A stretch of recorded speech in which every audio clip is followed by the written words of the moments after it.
Ang Dragon Bay ay ang pinakamahusay na kapitbahayan sa buong Horrington na itinayo sa nag-iisang bundok sa lungsod. Sa kadahilanang iyon, hindi lamang ang tanawin doon ay kahanga-hanga, ngunit ang hangin ay napakasariwa din. Ang mga maaaring manirahan doon ay maaaring mayaman o maimpluwensyang tao mula sa matataas na antas ng lipunan. Hindi man lang kayang bayaran ng mga ordinaryong tao ang bayad sa pamamahala ng ari-arian doon, lalo na sa kapitbahayan. Mr. Montenegro, ito masyadong mahal ang mansyon na ito. Hindi ko ito matatanggap. Nagmamadaling ibinalik ni James ang susi kay William. Of course, you can, Mr. Alvarez. Or is my life not worth a mansion? Nakangiting sabi ni William. Dahil ang dami na niyang sinabi, walang choice si James kundi tanggapin ito. Pagkatapos, nagpatuloy si William sa pagkuha ng isang bank card na may 10 milyon at iniabot sa kanya. Dahil alam niyang hindi niya ito matatanggihan, naibulsa lang ito ni James. Paalis na sana siya, may umalingaw-ngaw mula sa ibaba, nakakabingi ang ingay. Bahagyang nagsalubong ang mga kilay ni James. Nang makita ni William ang pagkunot ng noo niya, agad niyang tinawag ang manager ng hotel. Anong nangyayari dito? Bakit ang ingay? Tanong ni William. Mr. Montenegro, ang tagapagmana ng pamilya Johnson ay ikakasal ngayon, at ang piging ng kasal ay gaganapin sa banquet hall sa ikalawang palapag. Doon nang gagaling ang ingay, nagmamadaling paliwanag ng manager. Pagkatapos lamang marinig iyon ay nagpasya si William na huwag ituloy ang bagay na iyon. Kung tutuusin, ang hotel ay bukas para sa negosyo, at ang isang racket ay hindi maiiwasan kapag may ikakasal. Aalis na ako, Mr. Montenegro. Kumaway si James kay William bago lumabas ng private room. Pagbaba pa lang ni James, nagkataon na nabangga niya si Larry na papasok sa hotel habang nakaakbay si Olivia. Saglit na natigilan si Larry nang makita niya si James, ngunit natawa siya sa susunod na sandali. Hindi ko inaasahan na pupunta ka talaga at dadalo sa kasal ko, James. Nandito ka ba para sa libreng pagkain at alak? Nakatingin sa kanya ng malamig na sulyap, walang sinabi si James at tumabi siya para umalis. Hoy, huwag kang pumunta. Hinarangan ni Larry ang kanyang landas at gumuhit ng panunuya na nakasulat sa buong mukha, tingnan mo ang iyong dating kasintahan. Ang ganda niya ngayon? Wala ka bang sasabihin sa kanya? Sa totoo lang, sinadya niyang ipahiya ang lalaki. Huwag na natin siyang pakialaman, Lay. Late na tayo, mahinang bulong ni Olivia kay Larry nang hindi man lang tinitingnan si James. Huwag mo nang i-entertain ang basurang ito, Larry. Masama ang malate sa sarili mong kasal, kaya pumasok muna kayong dalawa sa banquet hall. Sisipain ko itong walang kwentang bomb out, udyok ni Melinda, na umaalinggaw sa damdamin ni Olivia. Kasunod nito, lumingon siya kay James at sinabing, pwede bang itigil mo na ang panghuhusga sa amin? Masyado kang desperado na pumunta ka pa sa hotel pagkatapos namin. Sa palagay mo ba ang aking anak na babae ay magkakaroon ng magarbong sarili sa iyong magsasaka? Pumunta at tingnan ang iyong sarili sa salamin. Bilisan mo at mag-buzz off sa halip na gumawa ng kaguluhan dito. Masungit at masungit ang kanyang pagpuna, nakakakuha ng dugo sa bawat salita. Ang mga kamag-anak sa kanilang paligid ay nagbubulungan habang nakatitig kay James sa sandaling iyon. Si James ay hindi hihigit sa isang hangal na pinagtatawanan ng lahat. Balang araw, luluhod kayong lahat sa harapan ko at magmakaawa sa akin. Pinipigilan ang galit na nag-aalab sa loob niya, itinulak ni James si Larry na nakaharang sa kanyang dinaraanan, palayo bago humakbang palabas. Nagsalubong ang mga kilay ni Larry. Pigilan mo siya. Kahit na gusto mong dumalo sa kasal ngayon, kailangan mong gawin ito. Gusto kong makita mo ang iyong kasintahan na pinakasalan ako ng sarili mong mga mata, basura ka. Pagkasabi niya noon ay agad na humarang si Baldy at ilang iba pa sa dinadaanan ni James. Nagkikimkim pa rin sila ng sama ng loob matapos bugbugin sa kanyang bahay, kaya gusto nilang maghiganti sa kanya. Nang makitang humaharang sila sa daanan niya, dahan-dahang lumingon si James para tingnan si Larry. Sigurado ka bang gusto mong dumalo ako sa kasal mo? Gusto kong makita mo sa sarili mong mga mata at malaman mong hindi ka karapat-dapat na labanan ako. Napangisi si Larry sa mukha. CJ. Pero isang babala mula sa akin, kung dadalo ako sa kasal mo, hindi ka magpapakasal ngayon. Pagkasabi nun, umikot si James at naglakad papunta sa banquet hall sa second floor. Mayroong higit sa 100 mga mesa na nakaayos sa loob. Haha, titignan ko lang kung paano mo gagawin iyon. Tawa ng tawa si Larry, hindi makapaniwala sa banta niya. Gayunpaman, upang maiwasan ang lalaki na gumawa ng gulo at mapahina ang kasiyahan ng lahat, sinabi niya kay Baldy, "Baldy, magdala ka ng ilang lalaki at bantayan mong mabuti si James." Pigilan siya kaagad kung maglakas loob siyang gumawa ng anuman. "Huwag kang mag-alala, Mr. Larry. Ipaubaya mo na lang sa akin ang bagay na ito." Tumango si Baldy, ang kanyang tingin ay naging malamig na pagkakataon para sa akin upang ipaghiganti siya. Kaya, ang kanyang hitsura ay nagkaroon ng maraming mga bisita sa banquet hall na ibinabato sa kanya ng kakaibang tingin. Kung tutuusin, parang out of place para sa isang ordinaryong binata na magpakita sa isang napakagandang kasal ng biglaan. Ngunit sa lalong madaling panahon, ang kanyang pagkakakilanlan ay kumalat na parang apoy sa mga bisita. Dahil doon, dumami ang mga titig sa direksyon niya, karamihan sa kanila ay nanunuya at nanunuya, kahit na ang isang dakot ay nakikiramay. Gayunpaman, hindi naman naabala si James. Mag-isa siyang nakaupo sa sulok at kumagat sa mga merienda sa mesa na walang ekspresyon ang mukha. Samantala, nakatayo sa likuran niya si Baldy kasama ang isang dosenang lalaki, lahat ay nakatingin sa kanya na parang lawin. Sa pangalawang pagkakataong gumawa siya ng kahina-hinalang hakbang, pipigilan siya ng mga ito nang walang pag-aalinlangan. "Hoy, kung hindi si James Alvarez, kailan ka nakalabas sa kulungan?" Isang boses na may bahid ng sarcasm ang umalingaw-ngaw. Itinaas ni James ang kanyang ulo at ibinaling ang kanyang tingin, at nakita ko ang isang babaeng may makapal na make-up sa mukha at nakadamit ng mapang-akit na humarap sa kanya. Isang binata ang sumunod sa kanya. Agad na nakuha ng boses ng babae ang atensyon ng mga bisita sa kanilang paligid. Noong una ay inakala nila na si James ay dating nobyo lamang ng nobya at naroon upang makita ang kanyang kasintahan sa huling pagkakataon, ngunit hindi nila inaasahan na mayroon itong record. Kasunod nito, lalo silang naging interesado. Habang nakatitig si James sa babae na may make-up ang mukha, baka sa mukha niya ang pagkasuklam. Ang babae ay si Juliet Jones at dati niyang kaklase. She had even pursued him back noong nag-aaral pa sila. Noong panahong iyon, ang kanyang ama ay may maayos na trabaho na itinuturing na ligtas, kaya walang kakulangan ng mga batang babae na sumusubok na manligaw sa kanya. Gayunpaman, hindi niya ito nagustuhan at sa halip ay nakasama niya si Olivia. Pakiramdam niya ay mas maganda ang huli kumpara sa materialistic na si Juliet, both in terms of looks and personality. Pero sa itsura ng mga bagay ngayon, pareho lang silang klase ng tao. Nagkamali ako ng tawag. Bakit wala kang sinasabi kung dati mong kaklase? Natahimik ka na ba? Napakaganda mo noong mga araw ng ating unibersidad, kahit nahawak mo pa ang posisyon bilang presidente ng Student Council. Ano sa palagay mo ang sasabihin ng dean at mga lecturer kung malalaman nila na ang isang estudyante na mahusay sa karakter at mga grado ay naging ex-convict pagkatapos ng graduation? Tumikim ang binata sa tabi ni Juliet. Ang binata ay si Warwick Fox at siya ang dating kasama ni James.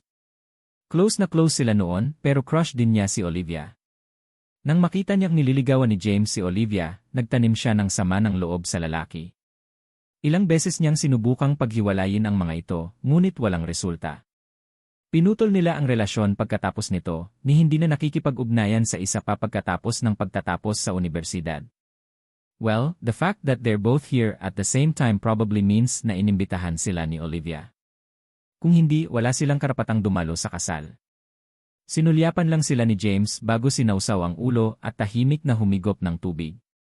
Wala siya sa mood na pakialaman ang mga ito. Nang makita siya ni Juliet at Warwick na nakayuko, lalo silang naging mahiyain na nagkakamali sa pag-aakalang natatakot siya sa kanila. James, sigurado akong hindi ka pa nakakahanap ng trabaho kapag kakalabas mo pa lang sa kulungan. Gusto mo bang irekomenda kita sa trabahong paglilinis ng mga palikuran? Kahit medyo madumi at nakakapagod, kahit papaano ay may mapagkakakitaan ka. Nawalan ng trabaho ang tatay mo ngayon, kaya walang silbi na umasa ka sa kanya. Isang matagumpay na ngiti ang sumilay sa mukha ni Warwick, at naluluhan na siya sa lahat ni James noong mga araw ng unibersidad. Hindi ako mawawala sa kanya kung hindi dahil sa may secure na trabaho ang kanyang ama. Paano maglilinis ng palikuran ang presidente ng Student Council? At least, bigyan mo siya ng malinis na trabaho. Paano ang paglilinis ng mga kalye sa halip? Kontra ni Juliette, humagikik na nakatakip ang kamay sa bibig. Haha, ang pangungutya ni na Warwick at Juliet kay James ay nagdoble sa tawa ni Baldy at ng mga bisita. Sa eksaktong sandaling iyon, dahan-dahang itinaas ni James ang kanyang ulo. Kung ayaw niyong dalawa na mamatay, bilisan niyo at umalis sa lugar na ito. Ang kanyang ekspresyon ay walang pakialam, at ang kanyang tono ay banayad na walang bakas ng galit, ngunit sina Warwick at Juliette ay parehong kinilig nang marinig iyon. Lalo na't naramdaman ni Juliette ang lamig na bumalot sa kanya.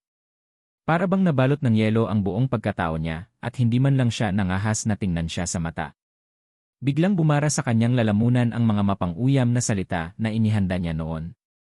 Matagal na panahon ang lumipas bago biglang sumabog si Warwick na para bang nakaranas siya ng matinding insulto. Ang kanyang mukha ay napalitan ng galit, at tinahol niya si James, bakit ka ba kumikilos ng mataas at makapangyarihan kung ikaw ay isang ex-convict? You don't even dare do a single thing though your girlfriend is marrying someone else, so why are you talking big here? Eksakto. Inilalabas mo ba ang iyong galit sa amin dahil alam mong mayaman ang pamilya Johnson, kaya hindi ka nangahas na saktan sila? Hindi rin tayo madaling biktima. Galit na sabi ni Juliette nang bumalik din siya sa katinuan. Tinutusok ng daliri si James, mas mabuting huwag mo akong guluhin. Pagkasabi niyon, muling ibinaba ni James ang ulo. Damn it. So what if I want to provoke you? What would you dare do to me? This is Mr. Larry's wedding day. Habang hinahampas ni Warwick si James, humakbang siya at hinawakan ang kwelyo ng huli, hinila siya mula sa upuan. Sa totoo lang, pinupuntirya lang nila si James na paboran si Larry, kumbinsido na magiging maayos ang kanilang karera pagkatapos nilang makuha ang kanilang sarili sa magandang biyaya ng huli. Pagtaas. James higher, akmang gagawa si Warwick laban sa kanya nang hampasin siya ni James sa tapat ng mukha. Sampal. Isang sampal na napakalakas na ikinagulat ng lahat sa buong banquet hall ang bumalot sa hangin. Napabalikwa si Warwick at napasandal ng malakas sa isang mesa. Bumagsak. Naputol ang mesa sa 1,000,000 piraso habang ang mga plato at baso ay nalaglag lahat sa lupa na nagkapira-piraso. Ibinaling ng lahat ng mga bisita ang kanilang mga tingin, walang sinuman sa kanila ang nagbabayad kay Larry at Olivia sa entablado. Maging sina Larry at Olivia mismo ay hindi napigilang tumingin sa direksyon ng kaguluhan. Damn it! Nililigawan mo talaga si kamatayan. Nang makita ni Baldy na nagkaroon ng pisikal si James, binalot siya ng pananabik. Kunin mo siya at patayin, sigaw niya. Sa wakas, may paghiganti niya ang kanyang sama ng loob sa makatwirang dahilan. Batid na si James ay may ilang mga kasanayan sa pakikipaglaban, hindi siya kumilos ng personal, ngunit inutusan ang dose-dosenang mga alipores sa kanyang likuran na gawin ito sa halip. Anak, death wish na maglakas loob kang gumawa ng eksena sa kasal ni Mr. Larry. 100 goons na may mga baton sa kanilang mga kamay ang sumugod kay James. Nang makita yon ng mga bisita, hindi sinasadya nilang lahat ay umiling, alam nilang wala ng pag-asang mabuhay pa si James. Bugbugin mo siya. Patayin mo, sigaw ni Warwick sa sobrang kabangisan. Nagpupumiglas siyang tumayo habang nakatakip ang kamay sa pisngi pagkatapos niyang lumipad na may sampal mula kay James. Sa entablado, tumaas ang sulok ng bibig ni Larry sa isang sadistang ngiti. Lahat ay nakatingin lang kay James na nagpapakatanga. Walang nakikiramay sa kanya, kaya tiyak na hindi nila siya ililigtas. Sa harap ng pag-atake ng dosenang mga lalaki, ngumisi si James at humakbang pasulong. Boom! Sa isang hakbang niya, ang buong banquet hall ay tila yumanig na parang may lindol. Sa isang segundo, ang mga goons ay nagpakawala ng matinding pag-iyak bago silang lahat ay lumipad pabalik na binasag ang mga mesa at upuan sa kanilang paligid. Ang buong lugar ay naging lugar ng sakuna. Sabay-sabay nataranta ang mga bisita. Habang nakanganga si Baldy sa kanyang mga alipores sa lupa, isang lamig ang dumaloy sa kanyang gulugod. Sa pagkakataong iyon, malalim na sumimangot ang isang lalaking nasa may pakpak ng entablado na nasa may pakpak ng entablado. Ang taong iyon ay walang iba kundi ang patriarch ng pamilyang Johnson, si Albert Johnson, na ama rin ni Larry. Natural, nandoon siya dahil ikakasal ang anak niya. Dahil dito, nakita niyang ibinabalik ni James ang dosenang goons. Siya mismo ay isang martial artist, kaya masasabi niyang hindi dapat maliitin ang mga kakayahan ng lalaki. Sa entablado, napakunot ang noo ni Larry nang makita ang mga pangyayari. Damn it! Napakawalang kwentang grupo, sigaw niya habang nagmamadaling bumaba ng stage. Darling ni. Si Olivia din sumugod sa kanya. Huwag kang padalos-dalos, Larry. Si Albert, na nakaupo sa gilid ng entablado ng hindi kumikibo, ay lumapit din sa takot na baka hindi kakampi ni James ang kanyang anak. Anong nangyayari? Ano ba talaga ang nangyayari dito? Isang dosenang mga security guard ng hotel ang sumugod na may dalang mga rubber baton. Sa loob ng 5 o 6 na taon na operasyon ng Glamour Hotel, walang nangahas na gumawa ng gulo doon. Pagkatapos ng lahat, ito ay pag-aari ng pinakamayamang pamilya sa Horrington, ang pamilyang Montenegro. Higit pa rito, ito ang tagapagmana ng kasal ng pamilyang Johnson noon. Ang impluwensya ng pamilyang Johnson ay isang fraction lamang. Sa ilalim ng pamilya Montenegro, kaya ang sinumang nangahas na gumawa ng kaguluhan ay katumbas ng pagkakaroon ng death wish. Sa pribadong silid sa ikatlong palapag, napakunot ang noo ni William nang makarinig ng kalabog mula sa ibaba. Nagmamadaling lumapit ang manager ng hotel, puno ng malamig na pawis ang kanyang noo. Anong nangyayari sa ibaba? Galit na tanong ni William. May nanggugulo sa piging ng kasal ng pamilya Johnson. Binugbog niya ang ilang tao at sinira pa ang mga gamit, nagmamadaling paliwanag ng manager. Nang marinig iyon ni William, namula ang mukha niya sa sobrang galit. May naglakas loob na manggulo dito. Anong ginagawa mo? Napakawalang kwenta. Bilisan mo at magpadala ng security para baka masira ang reputasyon ng hotel. Nagawa ko na yon, sagot ng manager, kung gayon, bakit hindi ka naroroon? Hinihintay mo bang bumangon sila? Putol ni William, tinakot ng husto ang kausap kaya napabangon siya. Bababa ako at titingnan. Pagkatapos niyang bigyan ng katiyakan, umalis na rin si Jasmine sa pribadong silid, marami siyang inaasikaso sa pamilya Montenegro. Samantala, pinalibutan ng mahigit 100 security guard si James sa banquet hall sa ikalawang palapag. Tumakbo ang manager, yumuko at kumamot sa harap ni Albert. I'm really sorry, Mr. Johnson. I didn't expect na may isang taong mapangahas na mangangahas na manggulo sa kasal ng anak mo. Sisipain ko siya kaagad. Pagkatapos sabihin yon, sinabi niya sa dose-dosenang mga security guard, bakit nakatayo pa rin kayong lahat? Habulin mo ang taong gumagawa ng eksena dito. Maghintay. Wika ni Albert nang kumilos na ang mga security guard, paano mo siya pakakawalan kung nanggulo siya sa kasal ng anak ko at naligalig ang mga bisita ko? Paano magagawa ng pamilya Johnson na itaas ang ulo nito sa publiko? Kahit na hindi siya magbayad ng kanyang buhay ngayon, dapat niyang iwanan ang kanyang mga kamay at binti sa likod. Yuhi! Ang kanyang kahilingan ay naglagay sa manager ng hotel sa isang dilema paano kung nagtatanim siya ng sama ng loob sa hotel at bumalik upang gumawa ng gulo dito muli sa kinabukasan. Nang mapansin ang kanyang mga iniisip, napamura si Albert, personal na lulutasin ng pamilya Johnson ang bagay na ito. Makakaalis na kayong lahat. Naman, sigurado. Aalis na kami agad. Mabilis na tumango ang manager nang marinig na wala siyang kailangang gawin, ayoko ng mga paa niya. Gusto ko ang buhay niya. Gusto ko siyang mamatay dahil nangahas siyang guluhin ang kasal ko. Nang matapos magsalita si Larry, pinaputukan niya ng dagger si James, papatayin kita ngayon, James. Gusto kong malaman mo ang kahihinatnan ng pagkagalit sa akin. Tulad ng sinabi ko kanina, hindi ka ikakasal kung dadalo ako sa kasal mo, pero hindi ka lang maniniwala sa akin. Naniniwala ka na ba sa akin? Humalakhak si James, napako ang tingin niya sa lalaki. Walang bakas ng takot dito. Hindi kahit na ang impyerno ay nagyelo. Walang awa na ibinato ni Larry ang kanyang kamao kay James.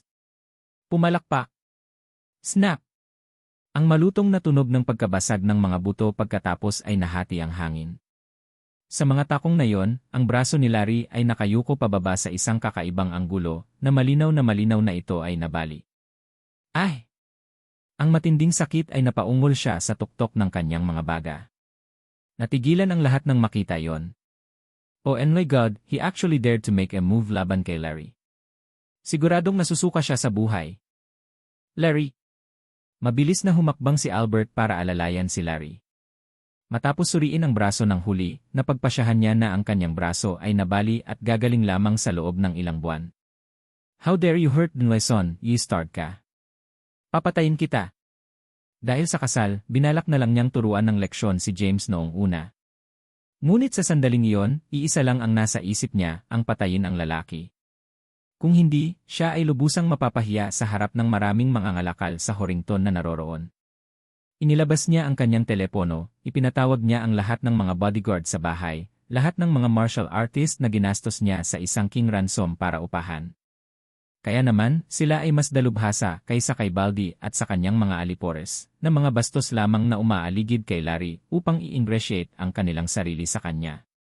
Sa kabila ng nakitang tumawag si Albert para tipunin ang kanyang mga tauhan, hindi man lang nataranta si James. Sa halip, umupo siya pabalik at kinuha ang kanyang baso ng tubig, humigop ng matamlay. Lalong nagpaalab iyon kay Albert dahil malinaw na walang respeto si James sa pamilya Johnson. Patayin mo siya, tatay. Gusto ko siyang patayin. Si Larry, na nabali ang braso, ay umungal na nakakunot ang mukha. Huwag kang mag-alala, Larry. Talagang itatapon ko siya sa ilog ngayon para sa pagpipista ng mga isda. Nagmumura si Albert habang nakatingin sa anak na may hapis. Dahil alam niyang medyo sanay si James, hindi siya agad kumilos bagkus hinintay niya ang pagdating ng kanyang mga bodyguard. Maya-maya lang, itinulak ang pinto ng banquet hall, at mabilis na pumasok si Jasmine para tingnan kung sino talaga ang nanggugulo doon. Anong nangyari, Mr. Johnson? Tanong ni Jasmine kay Albert nang makapasok siya. Naglakas loob ang batang ito na gumawa ng eksena sa kasal ng anak ko at saktan pa siya. Kung gayon, magkakaroon ng bloodbath sa hotel mo ngayon, sagot ni Albert, sabay turo kay James na umiinom ng tubig sa mesa. Nang ibaling ni Jasmine ang kanyang tingin, siya ay lubos na natulala. Never in her wildest dreams had she ever thought na ang manggugulo ay si James at hindi pa ito umaalis. Mr. Alvarez?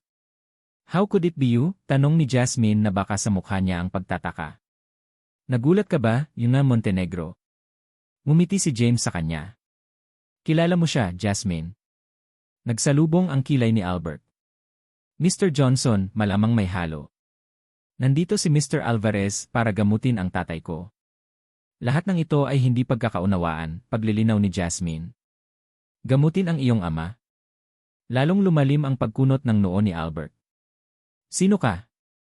At anong kalokohan ang ibinubulalas mo? Ang lalaking ito ay walang anumang medikal na kasanayan.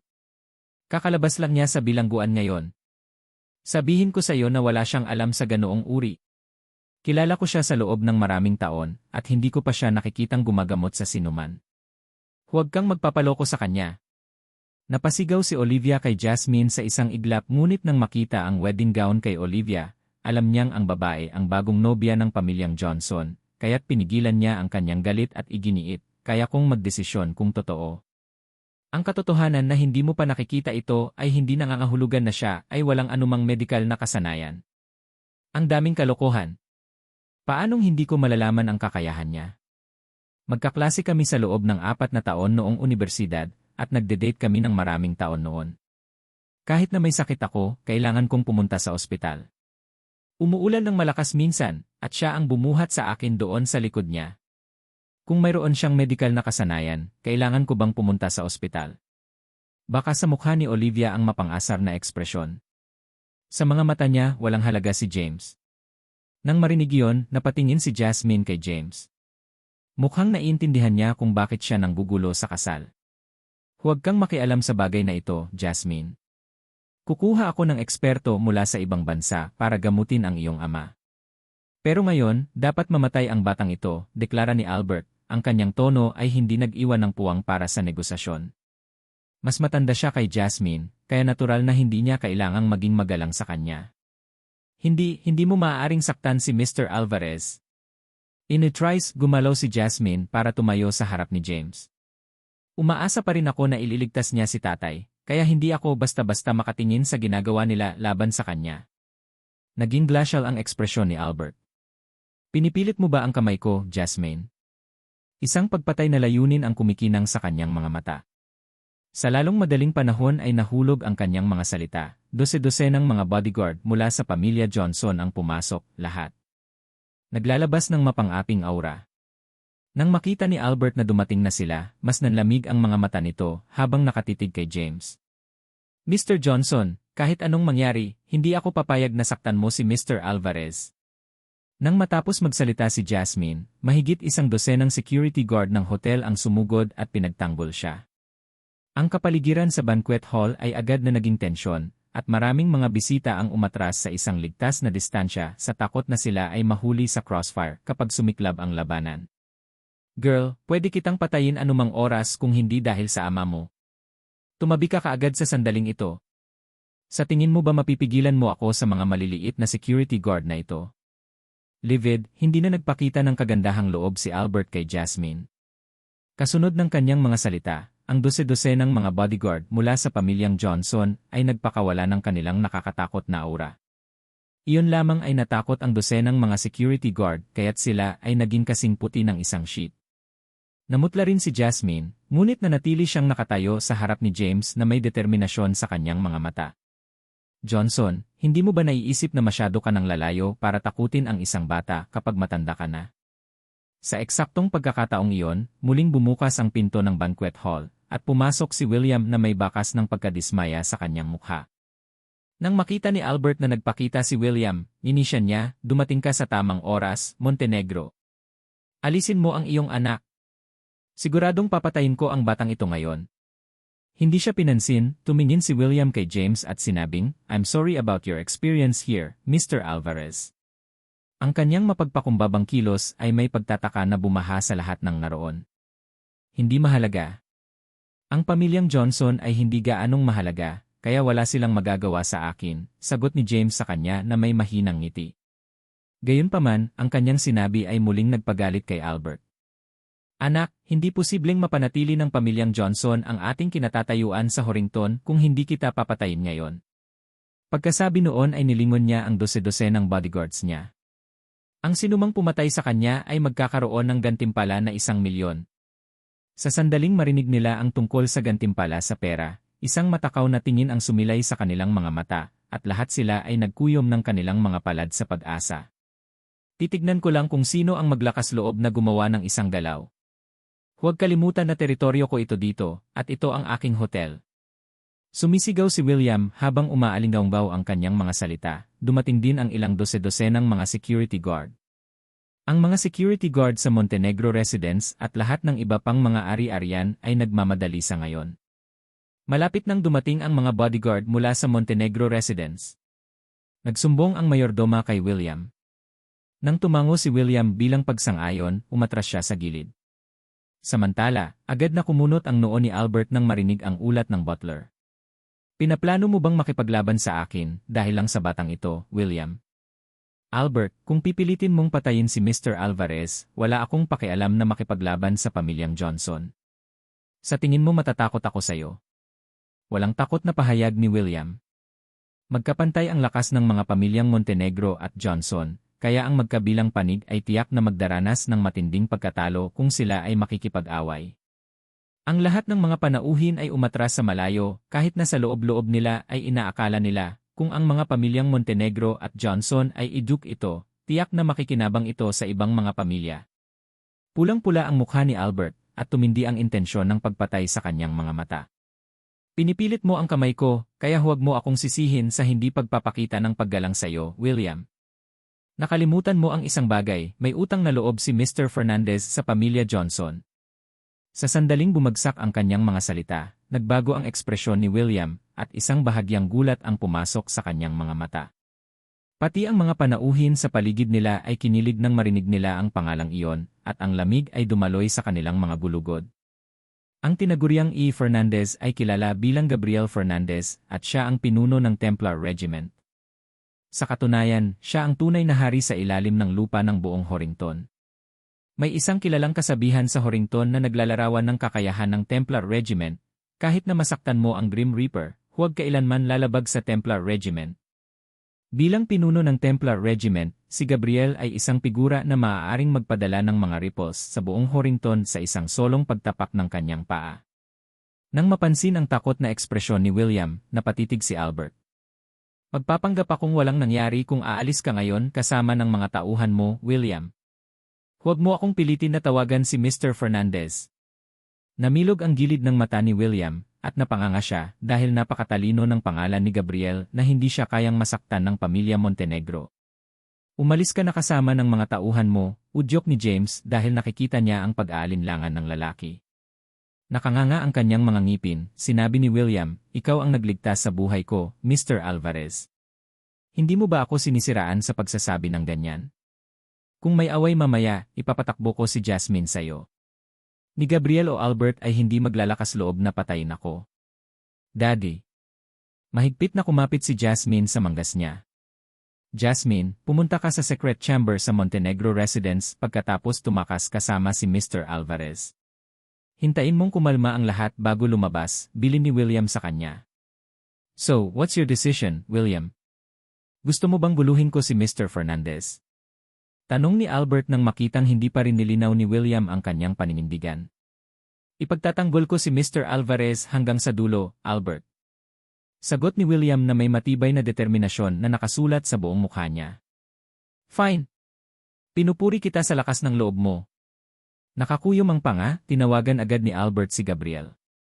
Sa totoo lang, ayaw niyang pag-ukulan ng pera ang pabor na iyon dahil nakalaan ito sa panahong nasa desperadong paghihirap ang pamilya Johnson. Noon, minsang pinayagan ng kanyang ama si Gabriel na mag-overnight kapag umuulan. Kaya, sinabi ng binata na may utang siyang pabor sa pamilyang Johnson at maaari nilang hanapin siya upang tawagan ito anumang oras. Ang pamilya Johnson sa una ay umaasa na gamitin ito kapag sila ay nakatagpo ng isang malaking krisis, ngunit si Albert ay hindi gustong tumanggap ng pagkatalo sa pamamagitan ng hindi pagpatay kay James sa araw na yon. Bukod dito, ang pamilya Johnson ay magiging pinakamabigat din sa biro. Para sa kadahilanang iyon, nagpasya siyang mag-cash sa pabor at hilingin kay Gabriel na lumapit. Ilang sandali pa matapos ang tawag ay narinig ang isang nakakatusok na mga yabag.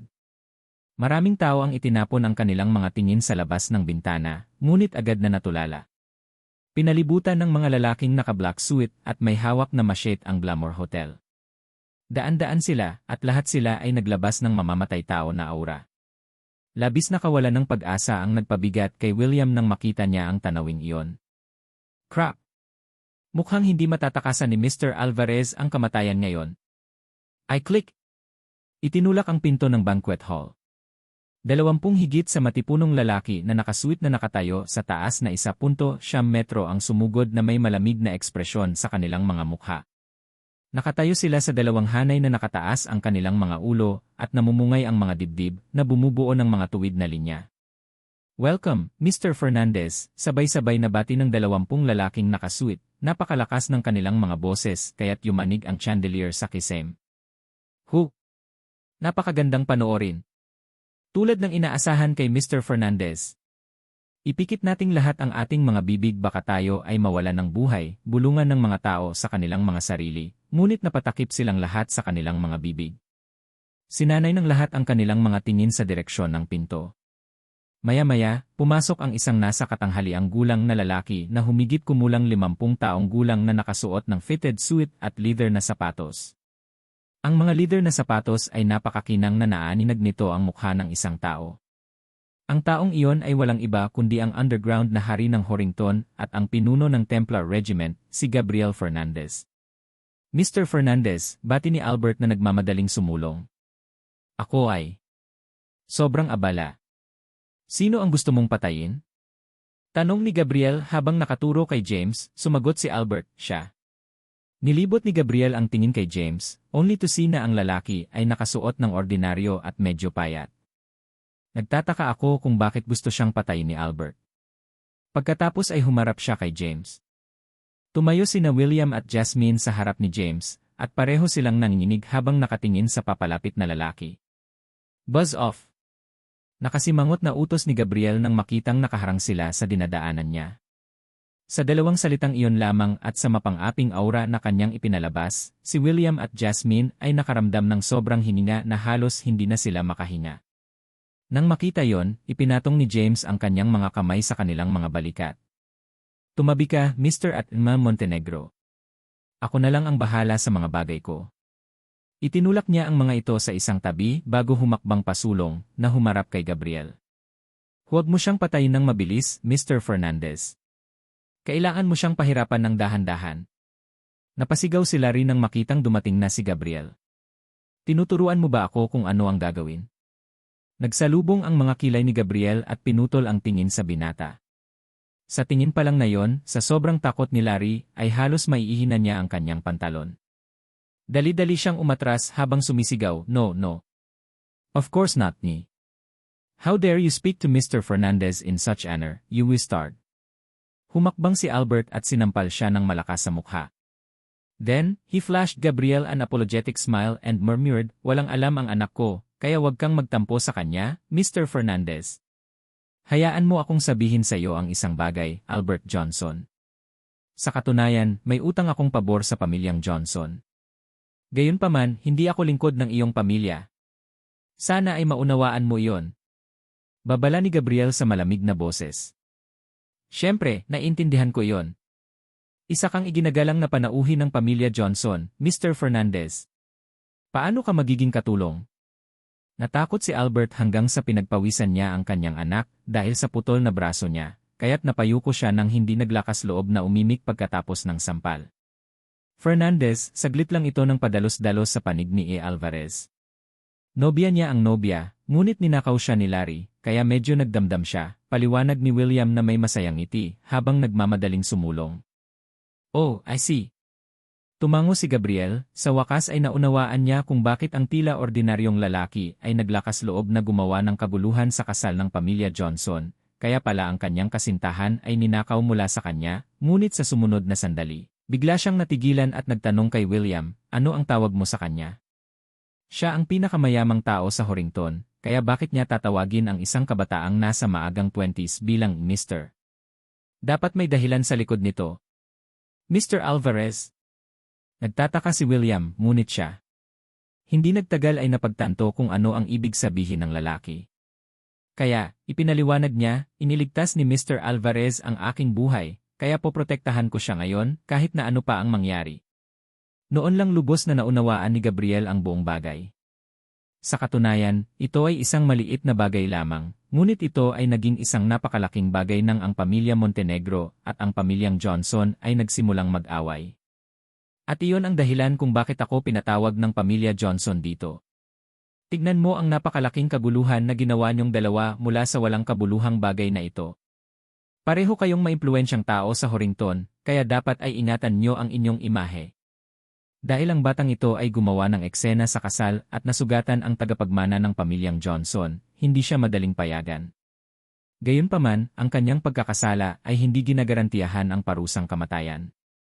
Kahit na kinastigo niya sina William at Albert, wala ni isa sa kanila ang nangahas na magbitaw ng kahit isang salita ng pagtutol. Sa pagkamit ng kanyang posisyon bilang hari sa ilalim ng lupa ng Horrington, si Gabriel ay hindi lamang umasa sa kanyang mga kamao kundi pati na rin sa kanyang utak. Madali niyang mapapawi si James sa mukha ng mundong ito para sa walang kabuluhang bagay na ito, ngunit makakasakit iyon sa pamilya Montenegro sa proseso. Bagamat hindi siya natatakot sa kanila, hindi karapat-dapat na gawin ito pagkatapos timbangin ang mga kalamangan at kahinaan. Samantala, nais lamang ng pamilyang Johnson na panatilihing buo ang kanilang pagmamataas, kaya't mapatahimik sila na putulin ng lalaki ang kanyang braso at humingi ng tawad sa publiko. Mailalabas din ni Larry ang kanyang galit. Sa pamamagitan nito, mapapanatili ng pamilyang Johnson ang kanilang dignidad at hindi ko rin sinasaktan ang pamilyang Montenegro. Ito ay isang win-win na sitwasyon para sa akin.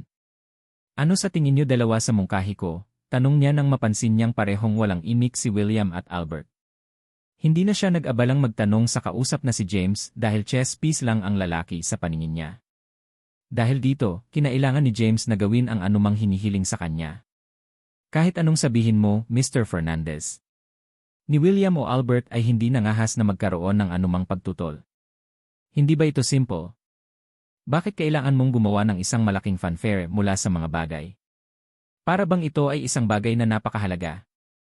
Humalakhak si Gabriel bago ibinaling ang tingin kay James, "Bata, pakakawalan na kita kung puputulin mo ang iyong braso at humingi ng tawad pagkatapos ng gulo sa kasal at nasugatan ang anak ng isang tao. Kung hindi, natatakot ako na baka hindi ka makaalis sa lugar na ito ng buhay." Napasulyap si James kay Larry, na mukhang tuwang-tuwa, naghihintay na putulin nito ang braso at lumapit para humingi ng tawad sa kanya. Hindi nila ito karapat-dapat, mahinahon niyang bulong. Sa isang iglap, natigilan ang lahat.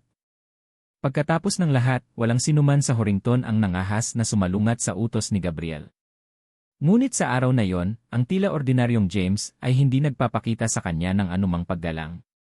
Ang ekspresyon ni Gabriel ay naging malamig at ang kanyang mga mata ay nagniningning ng pagpatay. Sa gilid, malapit nang mapahagalpak ng tawa si Larry habang sa loob-loob niya ay tumilaok, patayin mo siya. Tapusin mo siya. Mr. Alvarez, bilisan mo at humingi ng tawad kay Mr. Fernandez. Mabilis na hinatak ni Jasmine ang manggas ni James, nakaramdam ng pangamba na basang-basa siya ng malamig na pawis. How dare you go against Mr. Fernandez, bata? Dapat may death wish ka, angal ng isa sa mga alipors ni Gabriel habang inihampas ang kamao kay James. Mr. Fernandez, humihingi ako ng paumanhin sa ngalan ni E. Alvarez. Nataranta si William nang makitang kikilos na ang alipin ni Gabriel, gayunpaman, hindi siya naglakas loob na utusan ang kanyang mga tauhan dahil ang kanyang dose-dosenang mga security guard ay hindi katugma sa ilang daang alipin ni Gabriel. Kahit na ipagsapalaran niya ang kanyang buhay, ngunit ang pamilya ng Montenegro ay kaladkarin lamang sa gulo. Walang sinabi si Gabriel, ni inutusan ang paghingi ng tawad o pag-utos sa kanyang alipin na huminto. Matangkad at matipuno ang alipurs niyang iyon at halos mas matangkad ang ulo kay James. Hindi lang iyon, umbok siya sa mga kalamnan. Sa makatuwid, malamang na mapilayan si James kahit na hindi siya mamatay sa isang suntok na iyon. Parehong tinitigan ni Larry at Olivia si James nang nakangisi. Inaasahan din ni Warwick at Juliet na makita ang kanyang kahabag-habag na kalagayan sa isang sandali, naghihintay na makita siyang gumawa ng kalokohan. Doble ang nangyari sa una dahil nasasaktan pa rin siya sa sampal na nagpalipad sa kanya kanina. Kaya naman gusto niyang makitang baldado si James. Ngunit nang malapit na ang kamao ng alipin sa mukha ni James, inabot ni James at sinalo ang napakalaking kamao. Gaano man kalakas ang ginawa ng lalaki, nalaman niyang hindi niya maigalaw ang kanyang kamay. Sa tanawing iyon, nataranta ang lahat. Maging si Gabriel ay hindi rin maiwasang mapatingin kay James. Naku, pakiramdam niya ay nasa bingit na siya ng atake sa puso nang masuri niya talaga ang lalaki. Halatang napansin niya ang kulay bronze na singsing sa daliri ni James pati na rin ang inukit na dragon dito. Ang dragon ring! Iyon ang dragon ring! Ang taong nagsusuot ng dragon ring ay ang pinuno ng Dragon Sect. Saglit siyang nahulog sa ulirat. Sa sumunod na segundo, sumigaw siya, umalis ka na. Sino ang nagtanong sa iyo na lumipat? Pagkatapos niyang umungol sa kanyang alipures, pinalipad niya ang lalaki gamit ang isang sipa. Patawarin mo ang aking kamangmangan, Mr. Alvarez. Nagmamadaling humingi ng tawad si Gabriel kay James. Hindi niya inaasahan na ang Panginoon ng Dragon Sect ay biyayain ang hamak na hurington sa kanyang presensya nang ang Dragon Sect ay ang pinakamisteryosong organisasyon sa buong mundo. Sa isang pitik lang ng daliri nito, manginginig ang buong mundo. Sa katunayan, ang Templar Regiment ni Gabriel ay nasa ilalim ng utos ng Dragon Sect. Ang Dragon Sect ay may kabuuang 13 regimento sa buong Tiyanaya, at ang Templar Regiment ay isa lamang sa kanila. Gayunpaman, nang hindi sila ipinatawag, ang mga rehimyento ay nagpatakbo ng nakapag-iisa nang hindi inilalantad ang kanilang mga pagkakakilanlan. Sa kadahilanang iyon, si James lang ang masasabi ni Gabriel bilang E. Alvarez noon. Nang makita ang kanyang biglaang pagbabago ng saloobin kay James, lahat ay nataranta. Wala silang ideya kung ano ang sinusubukan niyang gawin. Maging si James mismo ay nabigla. Hindi ko na ba kailangang humingi ng tawad? Tentative na tanong niya habang nakatutok ang tingin kay Gabriel. Hindi, syempre hindi. How would you dare ask that you apologize, Mr. Alvarez? Please just say the word if you have any requests. Dahil sa takot, mabilis na umiling si Gabriel. Ano man ang mangyari, hindi ako maglalakas loob na humingi ng tawad sa pinuno ng Dragon Sect. Sinabi ko na hindi sila magpapakasal kung dadalo ako sa kasal, malinaw na komento ni James. Tumango si Gabriel at tumango ng malakas, cancel na ang kasal mayon. Lahat ay maaaring mawala ngayon. Mr. Fernandez. Nakanganga si Albert sa kanya, walang emosyon. Kung ipapawalang bisa ang kasal, ang pamilya Johnson ay magiging katatawanan ni Horrington. Linisin ang lugar. Hindi na pinansin ni Gabriel si Albert. Kasunod ng kanyang utos, ang kanyang ilang daang mga alipors ay dumagsa sa banquet hall. Takot na takot ang mga bisita kaya lahat sila ay tumakbo palabas. Sina Warwick at Juliet, na sa simula ay gustong makita ang kalunos-lunos na wakas ni James, ay pinalayas din ng walang nakitang kahit ano. Samantala, si Albert ay nagsuot ng malungkot na ekspresyon sa sandaling iyon. Si Larry naman ay pinandilatan ng mata si James na nababalot ng galit ang mukha na para bang gusto niya itong patayin. Arf! Paano itataas ang ulo ng pamilyang Johnson pagkatapos ng lubos na kahihiyan ngayon? James, kahit hindi makapag-asawa si Olivia ngayon, huwag kang mangarap na makakabawi ka pa sa kanya, magsasaka ka. Hinding-hindi makakahanap ng mapapangasawa ang isang tulad mo. Sigaw ni Melinda kay James. Malapit na siyang sumabog ng daluyan ng dugo na sinira niya ang kasal pagkatapos nilang sa wakas ay nakipag-ugnay sa mayamang pamilyang Johnson. Sa tingin mo ba mapipigilan mo akong pakasalan si Larry sa pamamagitan ng paggawa nito, James? Stop dreaming. Wala na akong kinalaman sa iyo, kaya tigilan mo na ang panggigipit sa akin. Binaril ni Olivia ng mga dagger si James, ang kanyang titig na wala sa lahat ng emosyon ay nailigtas ang pagkamuhi. Nang marinig iyon, napangiti si James, ako ba ang nanghara sa'yo? Sa pagkakaalala ko, nagpumilit kayong dalawa na dumalo ako sa kasal nyo. Sinabi ko na sa inyo na hindi kayo magpapakasal kung dadalo ako. How dare you? Galit na galit si Olivia, kaya naggalit ang kanyang mga ngipin at umirap sa kanya. Huwag mo na siyang pakialaman, Olivia.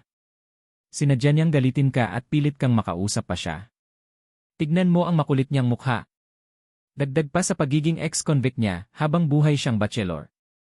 Sinumpa ni Melinda si James kahit na hinila niya si Olivia papunta sa kanya. Sa sandaling iyon, humakbang si Jasmine at taimtim na tinanong si James, "If you don't mind, Mr. Alvarez, can be your girlfriend?" Sa hindi inaasahang pangyayari, si James ay agad na naroot sa lugar. Hindi niya inaasahan na sasabihin niya ang ganoong bagay sa publiko noong siya ay tagapagmana ng pamilya Montenegro at magiging pinuno ng pamilya Montenegro sa hinaharap. Namula ang mukha ni na Olivia at Melinda sa sobrang galit nang marinig ang tanong ni Jasmine. Hindi mapag-aalinlanganan na isang sampal iyon sa kanila, lalo na nang idineklara pa lang ng huli na hinding-hindi makakahanap ng girlfriend si James kapag siya ay nobody. Ang mga kamay ni Olivia ay nag-ikot sa mga kamao, at ang kanyang mukha ay mainit na nag-alab. Sinabi ko na lang sa kanya na huwag na akong guluhin noong pangalawa, pero sa isang kisap mata, umamin na sa kanya ang heres ng Montenegro family. Kung ikukumpara sa kanya, hindi ako karapat-dapat pansinin.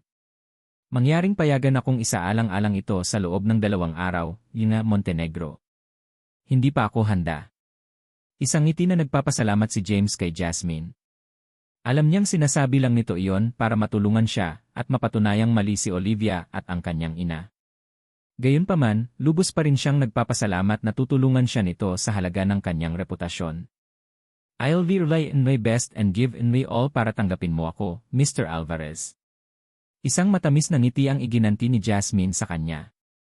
Kasunod nito, umalis ang pamilya Johnson at ang pamilya ni Olivia. Nang paalis na sila, napakasama ng tingin ni Albert sa mga mata na para bang gusto niyang patayin si James kagad. Sa hitsura ng mga bagay, hindi pa niya isusuko ang kanyang paghihiganti. Maging sina William at Jasmine ay pinaalis na. Noon, tanging si James at ang mga miyembro ng Templar Regiment ang nanatili sa medyo malaking banquet hall. So, ano ang gusto mo? Iluwa mo na lang. Matalas na inakala ni James na tiyak na may motibo o iba pa si Gabriel para biglang tulungan siyang alisin ang lugar. Gayunpaman, hindi niya inasahan na lumuhod si Gabriel sa harap niya nang may kumakatok nang matapos siyang magsalita. Kasabay nito, ang lahat ng ilang daang miyembro ng Templar Regiment ay ganoon din ang ginawa. Nang makita yon, nataranta si James kahit na iniisip niya kung nagwawala ang lalaki.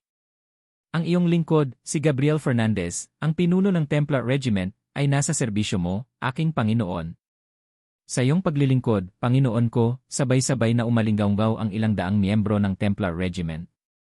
Laking gulat ni James dahil hindi niya alam na ganoon pala ang katayuan niya.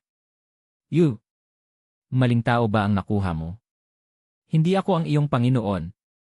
Napakamot siya sa ulo. Ang taong nakasuot ng dragon ring ay ang pinuno ng Dragon Sect.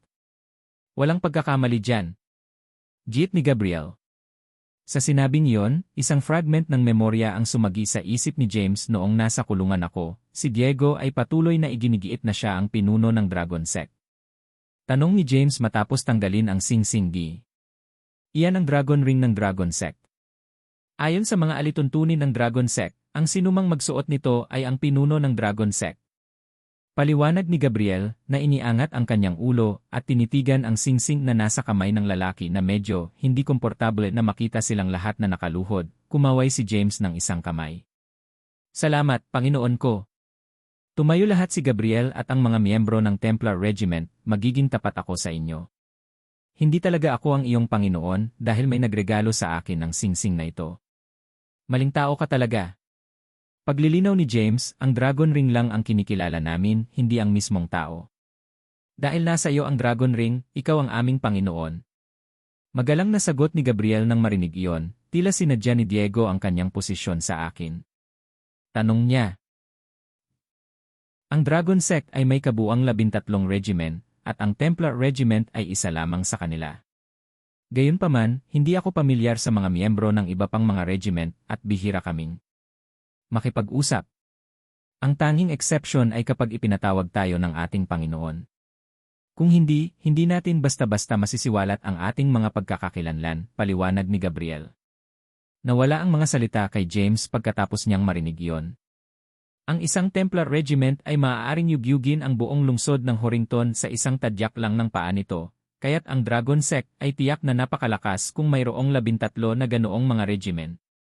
Bukod sa 13 regiment sa Chanaya, Lord, mayroon din kaming mga branch sa buong mundo. Gayunpaman, wala akong alam na partikular dahil masyadong mababa ang ranggo ko. Habang bumagsak ang mga salita ni Gabriel, lalong tumindi ang pagkabigla ni James. Aba, may branch ba sila sa buong mundo? Nakakamangha.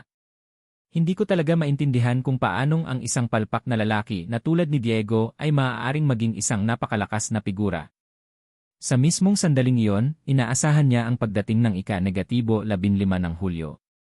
Marahil ay malalaman ko pa ang tungkol sa Dragon Sect sa oras na iyon. Matapos ang kanyang panandaliang pagkabigla, nagwagayway siya ng kamay at nag-utos, maaaring madismiss kayong lahat. Hahanapin kita kung may kailangan ako. Naiintindihan? Bahagyang yumuko si Gabriel. Pagkatapos ay umalis siya kasama ang kanyang mga tauhan, ngunit nanatiling hindi kumikibo si James.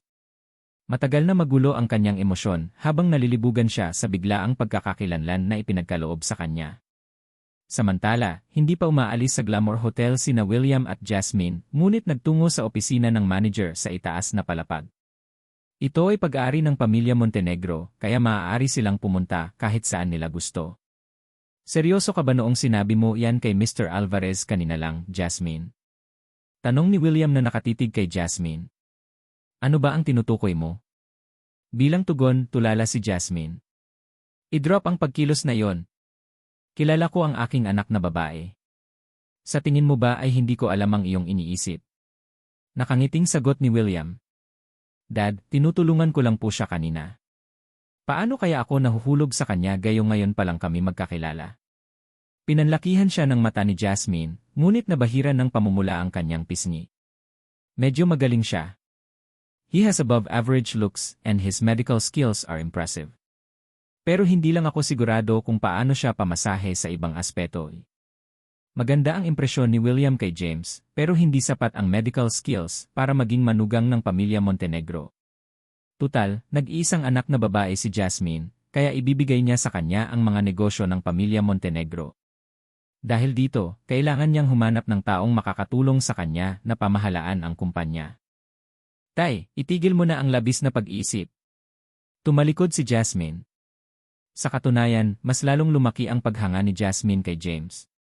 Lalo na nang makita niya kung paano siya pinrotektahan nito nang makasalubong nila si Gabriel, nakaramdam siya ng seguridad sa paligid. Biglang pumasok ang manager ng hotel sa opisina at nag-ulat, Mr. Montenegro, umalis na si Gabriel kasama ang kanyang mga tauhan. Gayon din si Mr. Alvarez. I see. CJ. Tumango si William. Pagkatapos ay bumaling siya kay Jasmine at itinuro, Jasmine, bilisan mo at ipunin mo ang mga gamot na kailangan ni Mr. Alvarez. Pagkatapos nito, ayusin mo ng palihim na may magbabantay kay Mr. Alvarez. Naniniwala ako na hindi hahayaan ng pamilyang Johnson na mag-slide ito ng madali. Nakuha ko. Tumango si Jasmine at nagpatuloy sa pagtupad sa mga utos ni James nang makauwi na siya. Dapat ay tanghali na ako. Nakita ni James na punong-puno na ang hapagkainan nang makarating siya sa bahay. Tanong ni Hana nang marinig niyang bumukas ang pinto. Mama, ako po. Nagmamadaling lumapit sa kanya si James at hinawakan ang kamay niya. O anak, saan ka nagpunta? Naghanda na ng pagkain ang tatay mo. Kanina ka pa namin hinihintay.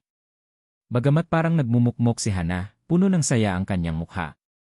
Nay, kailangan kong lumabas para ayusin ang ilang bagay, paliwanag ni James. Sa sandaling iyon, lumabas si Gary sa kusina.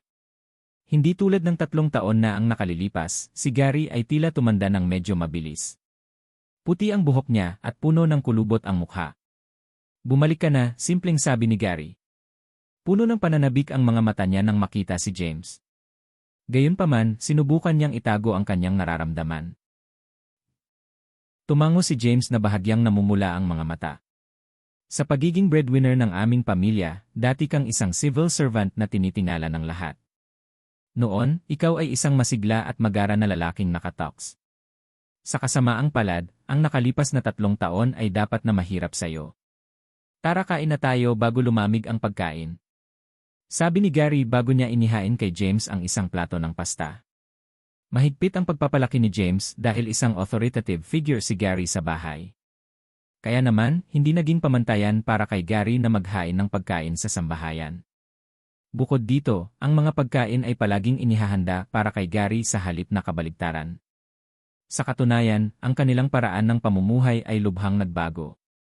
Habang pananghalian, walang nagsasalita ni Gary at James. Dahil sa kanyang pagpapalaki, si James ay palaging nag-ingat sa kanyang ama. Si Hana naman ay medyo madaldal. Sa sobrang dami ng nasa isip niya mula nang makulong si James, binigyan siya ni Hana ng mahabang lecture. James, ngayong nakabalik ka na, dapat magsimula ka ng maghanap ng trabaho at girlfriend. Bagamat hindi maganda ang kalagayan ng pamilya natin, naniniwala ako na magiging maayos ang mga bagay kapag pinaghirapan mo ito ng iyong ama. Ang iyong ama ay maaaring kumita ng pera mula sa pagwawalis sa mga lansangan. Pagkatapos, kukunin ko ang tita Polly mo para hanapin ka ng girlfriend. Kapag nakaayos ka na at magkaroon ng sariling pamilya, magiging maayos na ang lahat. Samantala, huwag mo nang hanapin si Olivia dahil kasal na siya sa pamilyang Johnson. Hindi natin sila kayang tawirin. Mangyaring huwag ulitin ang iyong pagkakamali. Parang hindi ko kakayanin kung babalik ka sa kulungan. Bilang tugon, tumango lang si James pagkatapos ng tanghalian, nilinis ni James ang hapagkainan at naghilamos naman si Gary habang nagsusuot na ng uniforme sa trabaho para pumasok na siya sa trabaho. Ako na ang bahala sa atin. Pagkatapos ay kinuha ni James ang isang set ng mga susi at sinabing, mayroon akong kaibigan na handang magpahiram sa amin ng magandang bahay. Paano kung mag-impake na tayo ng mga gamit natin at doon na tayo lumipat? Nais ni James na ilipat ang kanyang mga magulang sa Dragon Bay dahil masyadong sira ang bahay na kanilang tinutuluyan, gayunpaman, hindi siya nangahas na linawin kung paano niya nakuha ang lugar sa halip. Sinabi niya sa kanila na hiniram niya ito sa isang kaibigan. Tungkol naman sa 10 milyon, hindi pa rin sinabi ni James sa kanyang mga magulang ang tungkol dito dahil wala siyang ideya kung paano ipaliwanag kung saan ito nanggaling. Hindi ko posibleng sabihin sa kanila na pagkatapos ng 3 taong pagkakakulong, hindi lang nakuha ng kanilang anak ang ilang divine martial art, ngunit siya rin ang naging pinuno ng Dragon Sect. Iisipin nila na nababaliw na ako. Bahay ng kaibigan mo? Saan? Na-curious si Hana. Nasa Dragon Bay. Kalmadong sabi ni James hanggat maaari. Ano, gulat na bulalas ni Hana at Gary. Ang Dragon Bay ay ang pinakamarangyang lugar sa Horrington. Ito ay inookupahan lamang ng mga mayayaman at sikat.